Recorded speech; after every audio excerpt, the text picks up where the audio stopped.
સ્વમિત્રોને જય સોમનાથ. ઓમ નમઃ શિવાય. પ્રિય મિત્રો, તમારો દિવસ શુભ રહે, મંગલમય રહે. શુભકામના હું બિલીમરથી જોગીભાઈ વ્યાસ આપ સૌનું આપણી જોગેશમાં પુનઃ હાર્દિક સ્વાગત કરું છું. મિત્રો, આજરોજ જોઈશું આજનો શુભ પંચાંગ. આજે તારીખ છે 17/7/2025 ગુરુવાર, અષાઢ વદ સાતમ તિથિ છે. આજના દિવસને કાલાષ્ટમી તરીકે ઓળખવામાં આવે છે, શીતલાષ્ટમી તરીકે ઓળખવામાં આવે છે ઓરિસ્સામાં. આજે પંચક ઉતરી જશે. આજે જે બાળકનો જન્મ થાય છે એની તિથિ ગણાય છે સાતમ. આ સાતમ તિથિ આજે સાંજે 7:10 પૂર્ણ થઈ જાય છે અને ત્યાર પછી જે બાળકનો જન્મ થાય એની આઠમ તિથિ ગણાશે. આજે જે બાળકનો જન્મ થાય છે નક્ષત્ર ગણાય છે રેવતી. આ રેવતી નક્ષત્ર આજે સવારે 3:40 પૂર્ણ થઈ જાય છે. આજે મળસ્કે 3:40 પછી જે બાળકનો જન્મ થાય એનું અશ્વિની નક્ષત્ર ગણાશે. આજે જે બાળકનો જન્મ થાય છે એનો યોગ ગણાય છે અતિગંડ. અતિગંડ યોગ આજે સવારે 9:29 પૂર્ણ થઈ જાય છે અને ત્યાર પછી જે બાળકનો જન્મ થાય એનો શુક્રમા યોગ ગણાશે. આજે જે બાળકનો જન્મ થાય છે એનું કરણ ગણાય છે વિષ્ટિ. આ વિષ્ટિકરણ આજે સવારે 8:08 પૂર્ણ થઈ જાય છે. આ વિષ્ટિકરણમાં જન્મ હોય ચોક્કસ પૂજા વિધિ કરી લો, કારણ કે આનાથી મૃત્યુનો ભય થાય છે. આજે સવારે 8:08 પછી જે બાળકનો જન્મ થાય એનું બહુકરણ ગણાશે. આજે જે બાળકનો જન્મ થાય છે એની રાશિ ગણાય છે મીન. મીન રાશિની અક્ષર આવે છે દ ચ જ. મીન રાશિનો સ્વામી ગુરુ ગણાય છે. આ મીન રાશિ 18 તારીખે એટલે કે આવતીકાલે મળસ્કે 3:40 પૂર્ણ થાય છે. એટલે ત્યાં સુધી જે બાળકોના જન્મ થશે બધાની રાશિ મીન ગણાશે. રાશિતિથી વા નક્ષત્ર કરણનું બહુ જ મહત્વ છે મિત્રો. એમાં જેનો પણ જન્મ હોય તેની ચોક્કસ પ્રમાણે પૂજા વિધિ કરી લેવી. આજે જે કોઈ મારા સબસ્ક્રાઇબ મિત્ર, મારા ઘર પરિવારમાંથી કોઈ પણ સદસ્યની વર્ષગાંઠ છે, મેરેજ એનિવર્સરી છે, બધાને મારી ઘણી ઘણી શુભકામના. તમારા જીવનમાં ખૂબ પ્રગતિ ઉન્નતિ થાય. ભગવાન શંકર તમારી બધી મનોકામના પૂર્ણ કરે હું સોમનાથ દાદાને પ્રાર્થના કરું છું.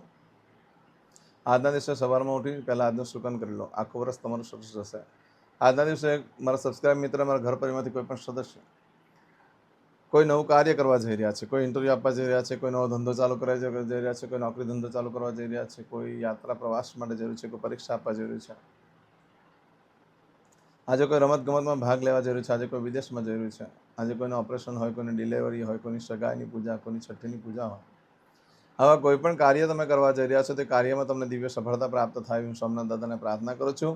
આજના દિવસે આવું કોઈ કાર્ય કરવા નીકળો છો ત્યારે ખાસ કરીને આજનું શુકન કરીને નીકળો તો સારામાં સારી સફળતા મળશે.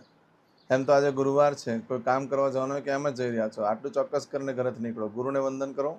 ગુરુ ન હોય તો સર્વપ્રથમ માતા પિતા પ્રથમ ગુરુ છે, એને વંદન કરીને નીકળો. પૂજાના સ્થાનમાં ભગવાનને વંદન કરીને કહેવાનું કે મારા કાર્યમાં મારી સાથે રહેજો. આજના દિવસે તમે કોઈ કાર્ય કરવાને નીકળો છો અને સામે બ્રાહ્મણ મળી જાય છે તો કાર્ય સિદ્ધ થઈ જશે. આજે બ્રાહ્મણને ભોજન કરવાનું બહુ મહત્વ છે. અન્નદાન કરવું એનાથી લક્ષ્મીજી પ્રસન્ન થાય છે. આજના દિવસે કોઈ પણ કાર્ય કરવા માંગો છો તો તેના માટે પણ એક ચોક્કસ શુભ સમય હોય છે. આપણે જોઈ લઈએ. આજે સવારે 6 થી 7:30 વાગ્યા સુધીનો સમય શુભ રહેશે. સવારે 10:30 થી બપોરે 3 વાગ્યા સુધીનો સમય શુભ રહેશે. સાંજે 6 થી રાત્રે 9 વાગ્યા સુધીનો સમય શુભ રહેશે. રાત્રે 12 થી આવતીકાલે મળસ્કે 1:30 સુધીનો સમય શુભ રહેશે. આવતીકાલે મળસ્કે 3 થી સવારે 6 વાગ્યા સુધીનો સમય પણ શુભ રહેશે. આ સમયગાળા દરમિયાન તમે કોઈ કાર્ય કરો છો તે કાર્યમાં સારી સફળતા પ્રાપ્ત થઈ શકે છે. પરંતુ મિત્રો, આજના દિવસે તમારે કોઈ પણ વસ્તુ ચોરાઈ ગઈ, ખોવાઈ ગઈ તો 9 દિવસમાં મળે, બાકી મળવાની શક્યતા બિલકુલ ઓછી છે. આજે તમે મળસ્કે 3:40 આજે સવારે મળસ્કે 3:40 આવતીકાલે મળસ્કે 2:14 સુધીમાં તમે જે કાર્ય કરો છો તેનું ફળ આ રીતે પ્રાપ્ત થશે. સાંભળજો દરેક જણા. આ ફળ તમારી કોઈ વસ્તુ ચોરાઈ ગઈ, ખોવાઈ ગઈ તો 9 દિવસમાં મળે, બાકી મળવાની શક્યતા બિલકુલ ઓછી. આજના દિવસે કોઈ પણ કાર્ય કરવા માટે ઉત્તમ દિવસ. ઇન્ટરવ્યૂ આપવા માટે પણ શ્રેષ્ઠ છે. નવો વેપાર ધંધો ચાલુ કરવા માટે પણ સરસ છે. કોઈ વસ્તુની ખરીદી કરવા માટે પણ સરસ છે, કારણ કે આજે તમે જે કરો ને એ વારે ઘડીએ કરવાનો યોગ ઊભો થાય. ખરીદી કરો તો પાછું ખરીદી કરવાનો યોગ ઊભો થશે. એટલે વેપારી લોકો માટે બહુ શ્રેષ્ઠ છે. વસ્તુનું વેચાણ થાય તો પાછું લેવાનું થઈ શકે, એટલે ક્યારે લઈ શકાય છે વેચાણ થાય એટલે વારે ઘડીએ યોગ થાય એ તમારા માટે ઘણો લાભ કરતા બને છે. જે લોકોને વારે ઘડીએ કોઈ કાર્ય કરવાથી શુભ ફળ પ્રાપ્ત થતું હોય એ બધા કાર્યો આજે થઈ શકે છે. આજના દિવસે દસ્તાવેજો પણ સાઇન કરવા માટે પણ ચાલે એમ છે. આજના દિવસે કોઈ પણ પ્રકારના અન્ન, વસ્ત્ર, પાત્ર, ધર્મ આદિ ખરીદી કરવા માટે ઉત્તમ દિવસ છે. ધાર્મિક પુસ્તકો ખરીદવા માટે પણ સરસ દિવસ છે. આજના દિવસે વાહન વગેરે ખરીદવા માટે પણ સરસ દિવસ છે. સોનું ચાંદી વગેરે પણ ખરીદી કરી શકાય છે. આજના દિવસે નવ વસ્ત્ર ધારણ કરવાથી સારા પ્રસંગો ઘરમાં આવે છે, પણ તમારો સ્વભાવ બહુ ઉતાવળિયો થઈ જાય છે. ઉતાવળિયા સ્વભાવને કારણે તમને નુકસાન થઈ શકે છે. તેમજ એ કપડાં જલ્દી ખરાબ થઈ જશે, ફરી પાછા ઉપયોગમાં પણ ન લઈ શકો એવું બની શકે. માટે આજના દિવસે જે કાર્ય કરો છો, નવ વસ્ત્ર ધારણ કરો છો તેનાથી ફાયદો એ છે કે ઘરમાં સુપ્રસંગ આવી શકે છે. આવું બધું જે ફળ છે એ તમને આજે મળશે 3:40 આવતીકાલે મળશે 19 તારીખે મળશે 2:41 સુધીમાં તમને મળે. આજે કરશો આજનો સંકલ્પ. ચમચીમાં પાણી લઈ લો. અદ્યતનમાસનમમાં શોતમ પરમ પવિત્ર અષાઢ માસે શુભે કૃષ્ણ પક્ષે સપ્તમ્યાયામ બૃહસ્પતિવાર સર્વિત્તાયામ. હવે દરેક જણા પોતાનું સાચું નામ બોલી દો. તમારું ગોત્ર ખબર હોય તો ગોત્ર બોલી દેવાનું. પછી બોલવાનું છે અહમ મમ આત્મન શ્રુતિ સ્મૃતિ પુરાણોક્ત પુણ્ય ફલ પ્રાપ્તિ અર્થમ અપ્રાપ્ત લક્ષ્મી પ્રાપ્તિ અર્થમ પ્રાપ્ત લક્ષ્મી ચિરકાલ સૌ રક્ષણાત્મક લોકેવા સભાયામ રાજદ્વારે વ્યાપારે વિદ્યા અભ્યાસે દેશે વિદેશે સર્વત્ર યશ કીર્તિ વિજય લાભાદિ પ્રાપ્તિ અર્થમ મમ અખિલ કુટુંબસ્ય આયુ આરોગ્ય ऐश्वर्यादि प्राप्ति अर्थम मम जन्म समय तथा च विप्र वृंदानां जन्म समय जन्म कुंडली मध्ये स्थित ग्रहः गोचर ग्रहः महादशा अंतर्दशा प्रत्यंतर्दशा तथा च योग युति दृष्टि मध्ये शुभफल प्राप्ति अर्थम भय रोग शत्रु बाधा दोष मारण तारण मंत्र तंत्र अरिष्ट दोष पीड़ा निवृत्ति अर्थम भूत प्रेत पिशाचादि द्वारा रचित अरिष्ट दोष निवृत्ति अर्थम मम सकल मनवांछित फल. और तुम्हारा मन में जे कई इच्छा हो बोली जवान.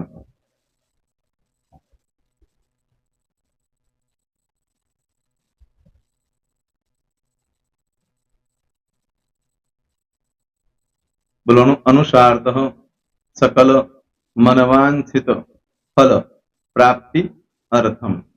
હવે જે બરકતની પૂજા વાળા છે એ લોકો તો આ બધું બોલવાનું જ હોય છે. એ લોકો માટે કોઈ સ્પેશિયલ નથી. પણ જે લોકોએ હવે જે કહું છું તે લોકોએ જ બોલવાનું.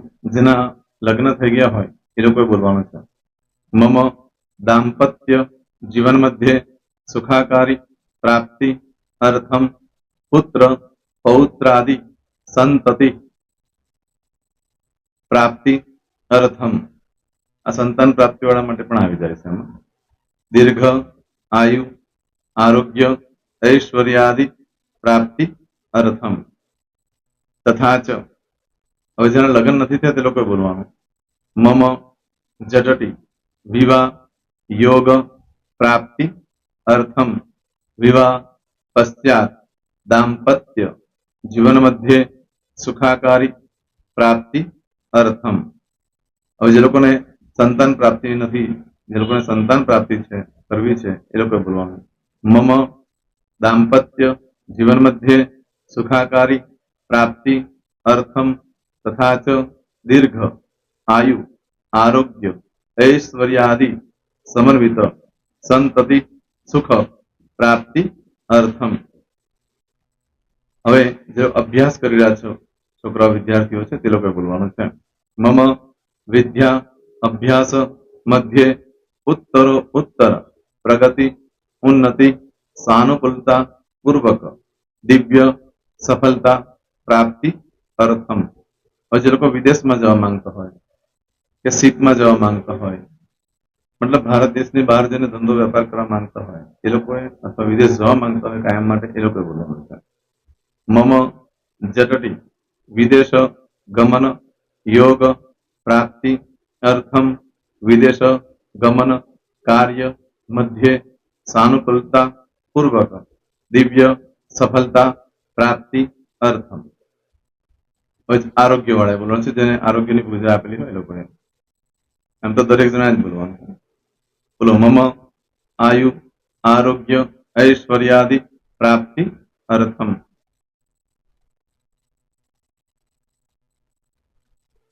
હવે દરેક જણા બોલવાનું. સકલ મનવાંછિત ફલ પ્રાપ્તિ અર્થમ અદ્ય દિને પ્રધાન દેવતાનામ નિત્ય દિન અનુસાર્ધ પૂજન અર્ચન કર્મણિ અહમ કરીશ્યે. પાણીવાળી થાળીમાં પાણી મૂકી દેવાનું છે. હવે તમારી બધી પૂજા જે મેં આપેલી છે એ પૂજા થઈ જાય, અથવા તો તમે રોજ પૂજા કરતા છો, મારી પાસેથી નથી લઈ ગયા, એ પૂજા થઈ જાય પછી ફરી પાછી ચમચીમાં પાણી લેવાનું. અહીંયા વિડીયોને સ્ટોપ કરી દેવાનું. પૂજા પતે એટલે પાછું આગળનું કરવાનું છે. અહીંયા વિડીયો સ્ટોપ કરી દેવાનો અને પૂજા પતે એટલે બોલવાનું છે વિષ્ણવે વિષ્ણવે વિષ્ણવે નમો નમઃ વિષ્ણુ સ્મરણ સર્વમ પરિપૂર્ણ અસ્તુ. એતાની ગંધ પુષ્પ ધૂપ દીપ નૈવેદ્ય તાંબૂલ દક્ષિણા પ્રદક્ષિણા સહિત પ્રણુ મમ સકલ મનવાંછિત ફલ પ્રાપ્તિ અર્થમ પૂજન અર્ચન પ્રિયતાન નમમ. પાણી મૂકી દેવાનું, પાછું પાણી લેવાનું. પૂજન અર્ચન બ્રહ્માર્પણમસ્તુ. નીચે જમીન પર પાણી મૂકો, એમાં આંગળી ઘસી કપાળમાં તિલક કરી દો. કપાળમાં જમીન પર પાણી મૂક્યું છે એમાં. ત્યાર પછી ભગવાનને કહેવાનું કે હે પ્રભુ, આજે પૂજા કરતા કોઈ પણ પ્રકારની ભૂલચૂક થઈ ગઈ હોય તમને ક્ષમા કરજો. અમે તમારા બાળક છીએ. પ્રભુ તમારો ખૂબ આભાર માનું છું. આજે મારી પાસે તમારી પૂજા કરાવી, મારી મનોકામના પૂર્ણ કરી. પ્રાર્થના કરી દો. જગ્યા પરથી ઉભા થઈ શ્રીનારાયણ ભગવાનને પાણી ચડાવી દો અને નિત્ય કર્મ જે કરતા હોય તે કરો. જય શ્રી. તમારો દિવસ શુભ રહે. તમે અને તમારો પરિવાર સુખી રહે, સંપન્ન રહે, સુરક્ષિત રહે, એ ભગવાન સોમનાથ દાદાને પ્રાર્થના. પ્રેમ મિત્રો, તમે મારા વિડીયોને લાઈક ના આપી હોય તો સૌથી પહેલા લાઈક આપી દો. અને ત્યાર પછી જો તમે મારી આ ચેનલ સબસ્ક્રાઇબ ન કરી હોય તો સૌથી પહેલા સબસ્ક્રાઇબ કરી લો અને બેલ આઇકોન ઓન પર ક્લિક કરવાનું ભૂલશો નહીં, જેથી કરીને સૌથી પહેલા નવી વિડીયો જે કંઈ મૂકું એ તમને મળે. મિત્રો, કંઈ પણ મૂંઝવણ હોય તો મને આ નંબર પર તમે ફોન કરીને પૂછી શકો છો. મારો મોબાઈલ નંબર છે 9825546459. મિત્રો, કોમેન્ટ્સમાં જય સોમનાથ લખવાનું ભૂલશો નહીં. ફરી પાછા નવા વિડીયો સાથે મળીએ. ત્યાં સુધી સૌને જય સોમનાથ.